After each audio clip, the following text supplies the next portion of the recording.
Ça y est, la Mercedes CLA se dévoile enfin en détail.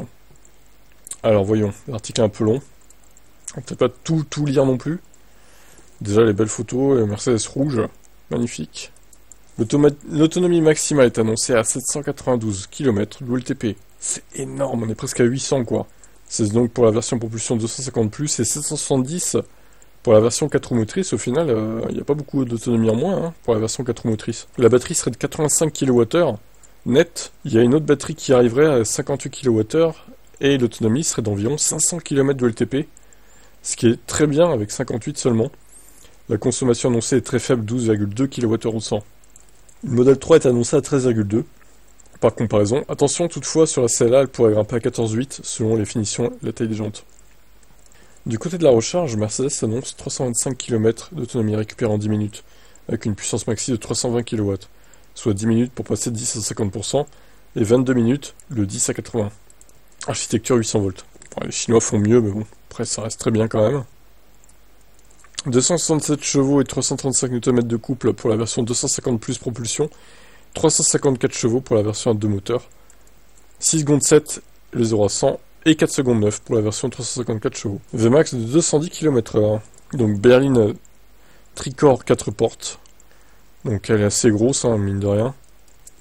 4,72 m de long, empattement 2,79 m, rayon de braquage pas très bon, 11,21 m, c'est pas étonnant, mais c'est quand même mieux qu'une modèle 3 au final. Le poids total est de 2 tonnes 55 quand même. La calandre est rétroéclairée par l'intermédiaire de 142 étoiles, le signe de Mercedes.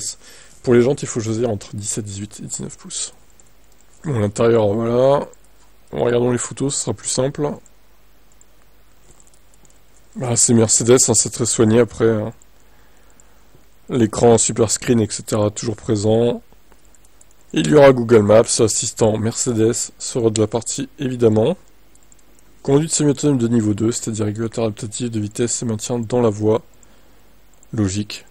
405 litres, le coffre. Le coffre à l'avant, le Frank 101 litres. Les commandes ne sont pas ouvertes. On s'attend à un tarif de départ autour de 50 000 € pour la version 58 kWh. Disponible en fin d'année 2025 et sûrement autour des 60 000 pour les versions qui seront disponibles dans quelques semaines.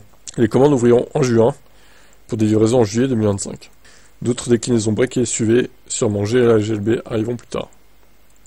Une version hybride sera disponible fin 2025 avec un moteur essence 1,5 litre et un petit moteur essence de 27 chevaux. Ok, bon, un petit moteur électrique plutôt, non? De 27 chevaux, pas essence. Petite coquille dans l'article. Bon. Bah écoutez, très belle voiture.